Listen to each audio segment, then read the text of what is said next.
The largest invasion force in history crossed the English Channel while Hitler's armies waited at the wrong beach. Operation Fortitude created an entire phantom army that convinced Nazi intelligence the real attack would strike elsewhere. The Allies constructed an elaborate illusion across southeastern England. Inflatable tanks lined the fields of Kent. Fake landing craft filled the harbours. Radio operators transmitted thousands of false messages daily. General Patton commanded this ghost army from a headquarters that existed only on paper, while German reconnaissance planes photographed the deception from above. The Germans believed Patton would lead any major invasion. Allied intelligence exploited this assumption brilliantly. They assigned him to command the fictitious 1st United States Army Group, stationed directly across from Calais. Nazi spies reported his presence at fake headquarters. German high command remained convinced the main assault would follow wherever Patton led, keeping entire divisions frozen in place while the real invasion unfolded at Normandy. The deception required physical props that could withstand aerial scrutiny. Engineers created inflatable Sherman tanks weighing just 60 pounds that 4 men could carry. Plywood bombers lined airfields, complete with painted shadows to simulate depth.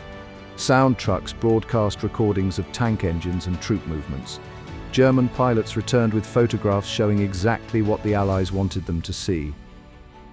British intelligence had captured every German spy in England. Rather than execute them, MI5 turned them into unwitting weapons. These double agents transmitted carefully crafted lies directly to Berlin. Their reports confirmed the Phantom Army's existence, validated false invasion dates, and reinforced Hitler's conviction that Calais remained the primary target throughout the entire operation. Calais offered the shortest route to Germany, just 21 miles across the Strait of Dover. The port facilities could support massive armies, and panzer divisions could reach Berlin within days.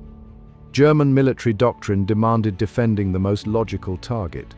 Hitler's generals concentrated their strongest fortifications along the Calais coastline, convinced no rational commander would choose a longer, more difficult route when the obvious path lay before them.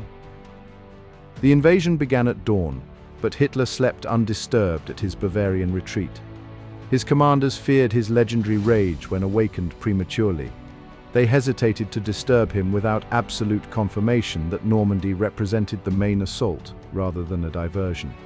Hours passed as Allied forces stormed the beaches while panzer divisions sat immobilized, awaiting orders only the Führer could authorize.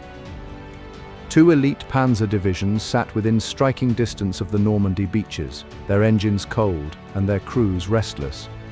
German commanders watched Allied troops pour ashore, but refused to commit their armor without Hitler's authorization. The deception held firm through those crucial morning hours.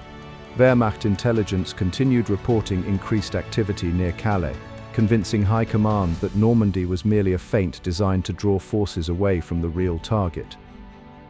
Hitler remained convinced the Normandy landings were an elaborate feint, even as thousands of Allied soldiers established beachheads. His obsession with Calais had calcified into unshakable certainty. Intelligence reports about Patton's Phantom Army continued flowing into Berlin, reinforcing his paranoia. The Führer ordered his generals to hold the panzers back, insisting the real invasion would strike at any moment where he had always expected it. Military historians estimate Operation Fortitude saved between 10,000 and 100,000 Allied lives during the initial invasion. The delayed German response gave troops precious hours to secure the beaches and establish defensive positions. Without the deception, panzer divisions would have reached Normandy within 2 hours of the first landings, potentially turning the beaches into killing fields that could have collapsed the entire operation. The success of Operation Fortitude transformed military strategy permanently.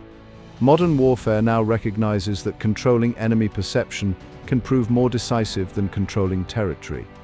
Intelligence agencies worldwide studied the operation's methods, incorporating psychological warfare and strategic deception into their doctrines. The Phantom Army that never existed demonstrated that the greatest weapon isn't always visible on the battlefield. The greatest deception in military history saved thousands of lives and changed warfare forever. If this story fascinated you, hit that like button, Subscribe for more untold history, and share this with someone who needs to hear it.